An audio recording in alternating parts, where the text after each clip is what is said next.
Jain students, after understanding the physical properties of matters and non-matters, now we are moving towards chemical properties of matters and non-matters. Before I start, I would like to tell you that almost 118 number of elements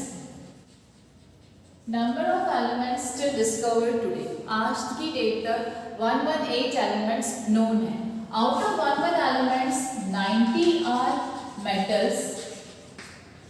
इसमें से 22 जो हैं they are non metals. 22 non metals हैं, ठीक है, और जो remaining हैं those are metalloids. जितने भी रिमेनिंग है those are metalloids, ठीक है. अब 118 में से अगर 90 metals हैं तो definitely number of compounds metals form more, isn't it? अब इनके formation के लिए definitely we have to study chemical properties of metal as well as non-metals. So one by one we are going to see their chemical properties with the help of certain points. Definitely किसी भी element का chemical nature जानने के लिए उसका atomic structure, atomic number, atomic structure, electronic configuration, वो metal है non metal है, किस तरह का बॉन्डिंग रखता है, या किसी भी केमिकल रिएक्शन में वो कितने इलेक्ट्रॉन्स डोनेट या गेन करता है, एक्सेप्ट करता है. So all these properties we have to study here. First point I have taken that is valence electron. Valence electron क्या होता है? ये क्लास 9 में मैंने समझाया है कि valence electron means the number of electron present in outermost orbit.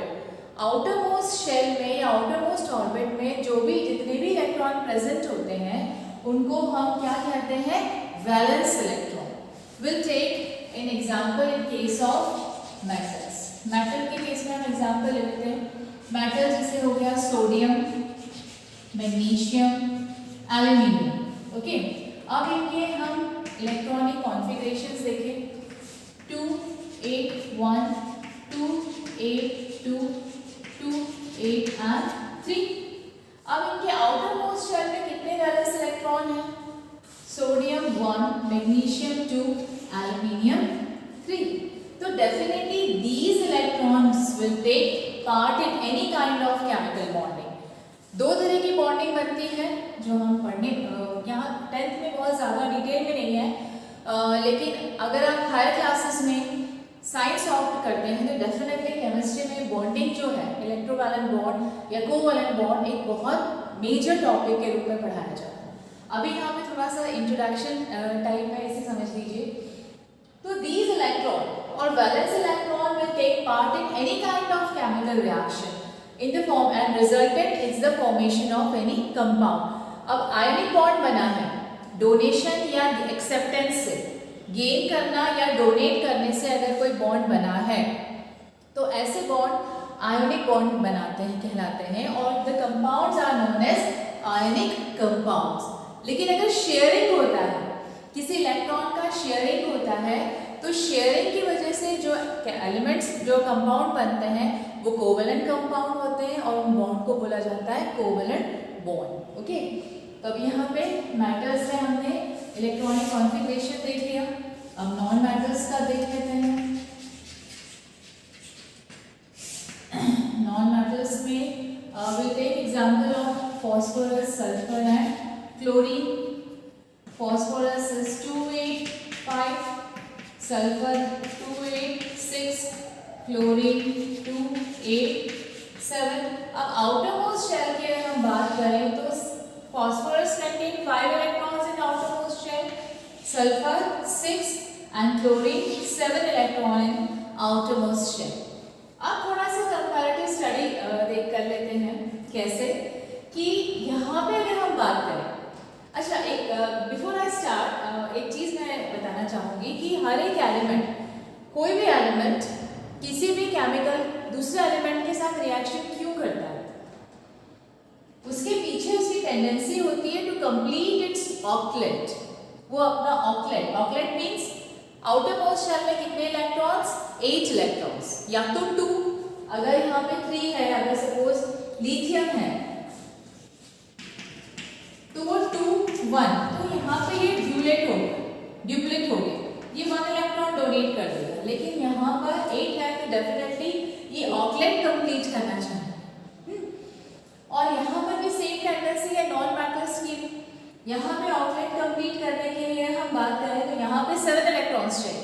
यहाँ पे 6, यहाँ पे 5, लेकिन it's very difficult to gain 6, 7 और 5 electrons rather losing the electron.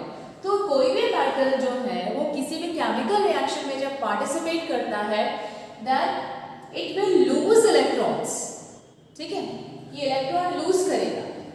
यहाँ की अगर हम बात करें, यहाँ क्या होगा, 5 इलेक्ट्रॉन, 6 इलेक्ट्रॉन, 7 इलेक्ट्रॉन लूज करना बहुत मुश्किल है। Rather losing it will gain electrons and completes it's octet. 3 to 1, 3 electron phosphorus, sulphur 2 और क्लोरीन 1 इलेक्ट्रॉन गेन करके अपना ऑक्टेट कंप्लीट कर लेगा। ऑक्टेट कंप्लीट करना मीन्स जैसे अगर एक एग्जांपल देती हूँ, कोई साधु महात्मा है, वो तपस्या कर रहे हैं भगवान की, तो वो क्या पाना चाहते हैं, शायद वो एक डिवाइन नॉलेज या एक मोक्ष तक की स्थिति को पाना चाहते हैं, है ना। This is just an example I am giving you. वैसे ही एलिमेंट्स भी क्यों केमिकल रिएक्शन में जाना चाहते हैं, क्योंकि they wants to complete their octet. अगर सोडियम ने 1 इलेक्ट्रॉन लूज कर दिया, सोडियम ने अगर 1 इलेक्ट्रॉन लूज कर दिया तो क्या इसका इलेक्ट्रॉनिक कॉन्फ़िगरेशन हो जाएगा 2,8, है ना, and it will donate 1 electron to chlorine. तो क्लोरीन को अगर 1 इलेक्ट्रॉन, इसने ये वाला इलेक्ट्रॉन क्लोरीन को यहाँ डोनेट कर दिया, तो अब क्लोरीन का एटॉमिक कॉन्फ़िगरेशन या इलेक्ट्रॉनिक कॉन्फ़िगरेशन क्या हो जाएगा 2,8,1, clear, and thus there is a formation of sodium chloride, या इसको हम बोल सकते हैं NaCl, and this is an ionic bond। ये जो बॉन्ड है ये आयनिक बॉन्ड है, और ये जो कंपाउंड फॉर्म हुआ है this is an ionic compound. Clear. अब इसी में आप इस चीज से क्या समझ में आया, इससे ये समझ में आया कि metals can donate electrons and non-metals can accept electron. Clear? Electron donor and electron acceptor and valence electron. I hope these 3 points are now clear to you. अब अगर हम आयनिक फॉर्मेशन को देखें, आयनिक फॉर्मेशन को अगर हम समझें तो हम इसमें ही समझ सकते हैं कि यहाँ पर जो एटॉमिक नंबर है वो कितना हो गया 2, 8, 2 + 8 10, है ना। That means number of electrons कितने हो गए 10, लेकिन एटॉमिक नंबर या नंबर ऑफ प्रोटॉन्स में कोई चेंज आया क्या, नहीं।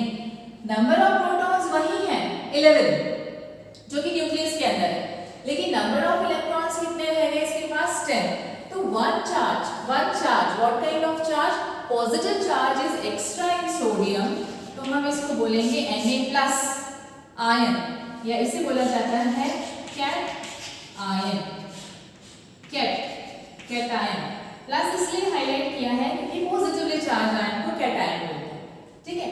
अब अगर हम क्लोरीन की बात करें तो chlorine possess 17 atomic number, or we can say it possess 17 protons inside the nucleus, लेकिन नंबर ऑफ इलेक्ट्रॉन्स कितने हो गए, एक एक्स्ट्रा है, तो चार्ज क्या आ जाएगा क्लोरीन के ऊपर नेगेटिव, या इसको हम बोलते हैं एन आयन, ना negative means this negative charge. छोटे छोटे टिप्स दे रही हूँ ताकि आप कंफ्यूज ना हो कैटायन और एनायंस के बीच में। क्लियर। तो दिस इज कैटायन। अगर आपसे इन जनरल में बता रही हूँ, एग्जाम में कई बार पूछा जाता है कि electronic configuration of Cl negative. अच्छा, अब इसको Cl नेगेटिव को हम क्या बोलेंगे, क्लोराइड मीन्स Cl नेगेटिव।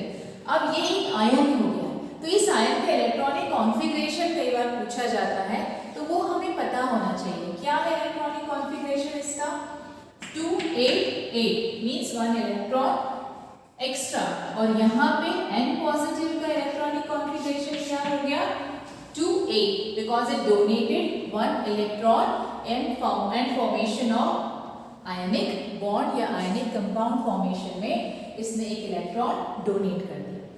अब मेटल्स को जनरली बोला जाता है they are electropositive, they are electropositive. Positive charge किस पर डिपेंड करता है? The number of electrons which it donates in any chemical reaction. किसी भी केमिकल रिएक्शन में अगर नंबर ऑफ इलेक्ट्रॉन डोनेट किया है तो वो एक पॉजिटिव चार्ज फॉर्म करता है। Sodium single positive, magnesium 2 positive, aluminium 3 positive. Why? Because it can donate 3 electrons. Magnesium 2 positive means it can donate 2 electrons in any chemical reaction. ऐसे ही यहाँ पर भी होता है, phosphorus 3 negative, sulfur 2 negative, chlorine 1 negative, because this much number of ions they can accept. ठीक है?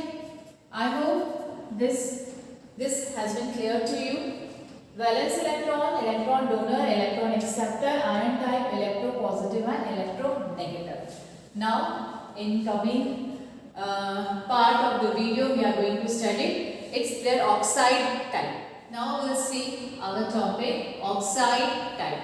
Means which type of oxide they are forming when they react with oxygen. Like अगर हम बात करें सोडियम की तो Na2, मैग्नीशियम की MgO, aluminium की Al2O3.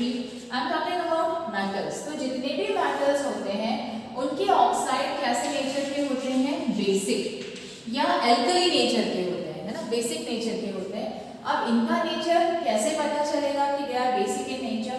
When they dissolve in water.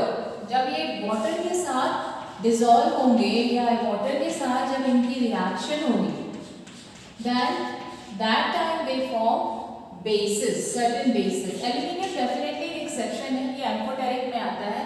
Aluminium के जो ऑक्साइड है sometimes they behave like acidic as well as basic in nature. ठीक है. अदरवाइज सोडियम और मैग्नीशियम की हम बात करें तो when they dissolve in water they form basis NaOH, MgOH whole twice, AlOH whole twice. तो इस तरह से ये जो बेसिस बनाते हैं they are basic in nature definitely.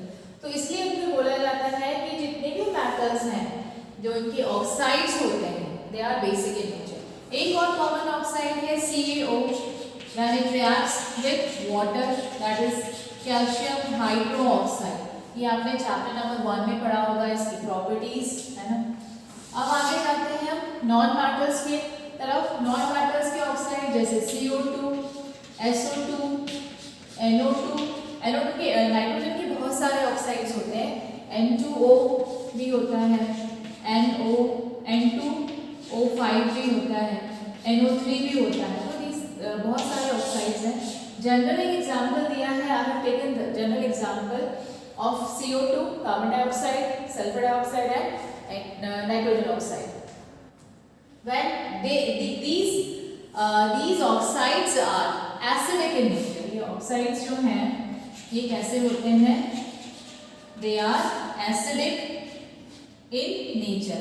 ये एसिडिक नेचर इनका कैसे पता चला? एसिडिक नेचर कैसे पता चला? When they dissolve in the water. पानी में डिसॉल्व कर लिया, क्या बन गया? कार्बनिक एसिड H2CO3 ये फॉर्म हो गया. When it dissolve in H2O inside the water तो ये हो गया sulphuric acid. When NO2 dissolve in water क्या बन गया? Nitric acid. नाइट्रिक एसिड भी बनता है, नाइट्रस एसिड भी बनता है. तो in this way we can conclude that the oxides of non-metals are acidic in nature, while oxides are metals are basic in nature. तो ये basic difference है ऑक्साइड टाइप में. कुछ metals जैसे जिंक ऑक्साइड है या एल्यूमिनियम के oxides हैं they are amphoteric. Amphoteric means they behave like acidic and they behave like bases also. I hope the highlight of chemical property and comparative study of chemical property of metals and non-metals now clear to you.